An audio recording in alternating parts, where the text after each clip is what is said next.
All right, back with another video book review. A little bit better there. All right, so this one is for the first book that I finished, I believe. Yeah, first book that I finished in the new year in 2026, and that is a little bit of a different flavor than my usual fantasy and sci-fi, and it is Return of the Strong Gods by R.R. Reno.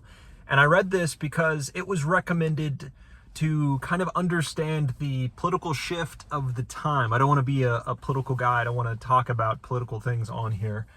But what I do want to say is everyone knows you can't stop it. There is a political shift on the right of this country, and particularly in like young men, like Gen Z men. I'm like at the beginning of Gen Z and the end of millennials. So I wanted to understand that shift. I wanted to understand what's going on. I want to understand really how things are shaping up, because we had, I don't know if I can say this guy's name, but the guy who, Nick Fuentes, let's say his name, Nick Fuentes is, emerging as, and has emerged for years as, a leader of a faction on the right. And then you have more on the right.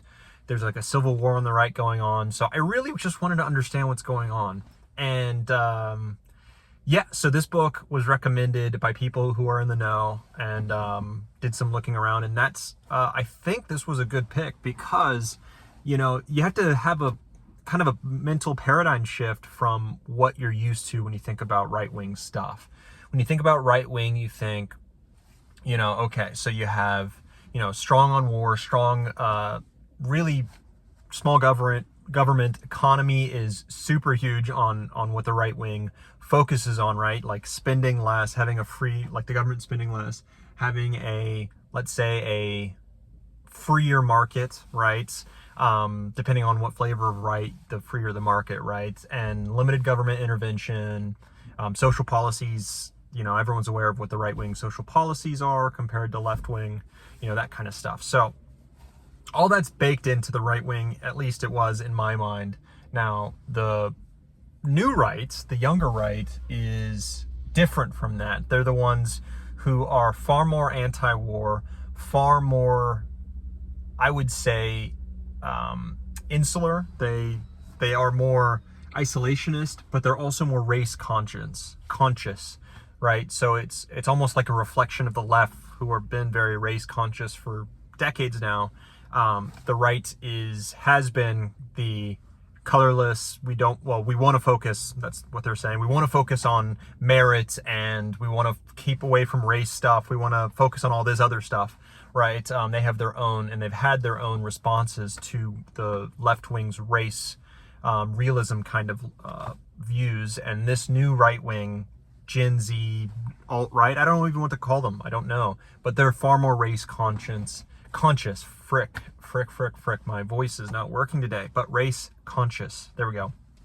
Anyways, I want to know what's going on. And that's where this book comes in. And it is explaining how the left wing and the right wing of this country, and how it has been really working since the end of World War II. And that's kind of where this is beginning. And the thoughts from this is from before this, but really since World War II onwards, the right and left wing, wings of, like, really everywhere, but U.S. is kind of the focus, is liberal. It's in that old liberal mindset.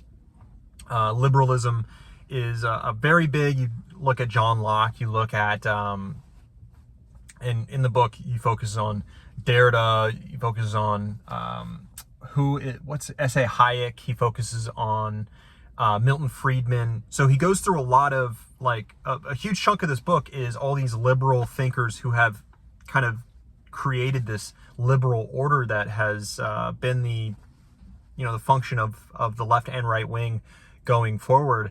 And it's also explaining why that happened, why that's a negative, and then how this new right wing portion that's coming up, how they are actually getting away from liberalism, how they're kind of rejecting this whole thought process that has come from 1945 onwards and a little bit before, but the response to World War II. And that's because the idea of all these people, the ideas of all these people are, how do we kind of curb that initial rise to totalitarianism that we saw, right, in the the early 20th century. So you had the communists rise up in Russia. In the Soviet Union, you had a totalitarian government there. You had in China, you had a big one, big focus was Hitler in Germany. Like these are the focuses of these thinkers, these philosophers, these economists, all these people from across the spectrum, both left and right, he shows, and how they have kind of created their liberal order to curb the totalitarian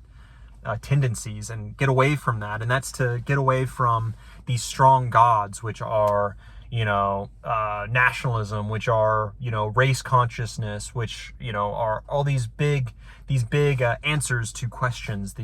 What is it? Truth versus meaning was a big one here, where meaning is where they're trying to shift. They're shifting everything. With the liberal order was trying to shift things from being, okay, this is the answer. We're trying to shift from things that have hard answers, because having hard answers leads to totalitarianism, and you'll see how, and it's described a lot of ways. But if you shift from that, where everything is a little bit more gray, there's always more than one answer to things. Everyone has their own meaning to things, right? Diversity comes from this, like the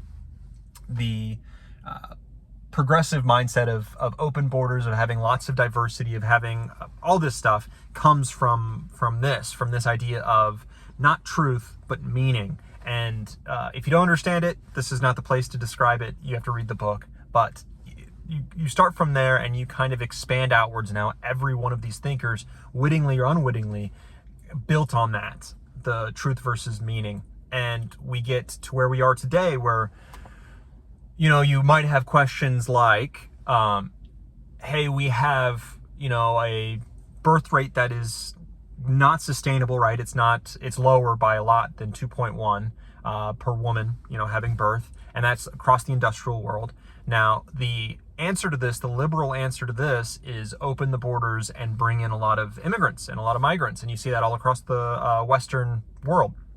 Now, you get the new right, the new right. Their answer to that is absolutely not. We don't care about GDP. We don't care about, the economy itself in the short term. We care about our country, what the country looks like, how the country behaves, culture. Like that's far more important, and that's the more truth. That's the more being aspect of it, and it describes all of that in detail, why that happens, the juxtaposition between them, where the new ideas come from, or maybe these are older ideas come into the 21st century to reject this liberal idea, what that means really. And then it also describes a lot of problems with today's world, and these are problems, by the way, that left and right can agree on, right? There's lots of problems in the world. Now, everyone can agree on the problems. It's easy to identify a problem, and that goes for everything.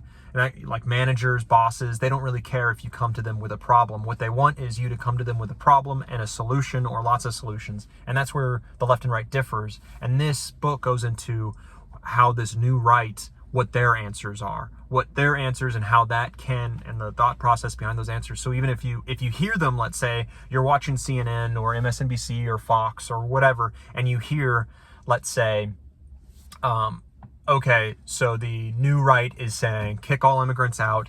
You need to, even if your parents are from a different country but you're born here, that doesn't make you American. Get out. You have to be, let's say, of Western origin in your bloodlines, or you have to be here so many years before you can even, like so many generations before you can even have voting power or hold office. Like that might, if you hear that, might sound crazy, right? Because it's very different from how we've operated, both left and right. However, this book goes into why it's not crazy to a growing section of this country, and why it's, where the thought process leads, and why it is growing and growing, the strong gods behind all of it. Now, I thought this book was enlightening. It was good that he went through all of these different thinkers to portray these thought processes and build and show that it was from all over the spectrum and from all these different kinds of thinkers, very, very important thinkers that are very influential to our politicians now and thinkers now, right? But just getting bombarded over and over in the middle part with like, okay, here is my point, right? The meaning versus truth, right?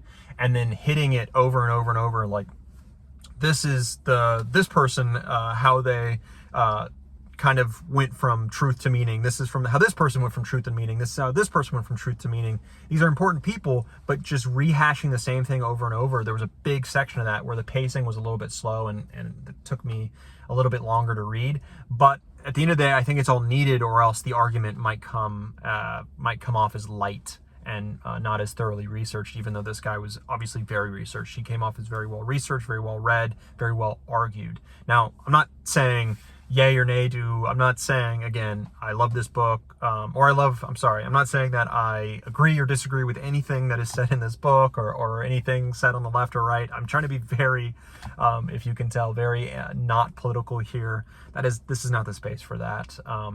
But I think it's very important to be well read. So, for instance, to read the Communist Manifesto, even if I'm not a communist, or to read, a Mein Kampf by Hitler, even though I'm not a National Socialist, right? So that's you should be reading these books. You should be reading these pieces. You shouldn't shy away from critical pieces like this and illuminating pieces on society and political aspects of life. You shouldn't shy away from them if you agree or disagree with them, right? So be well read on these subjects.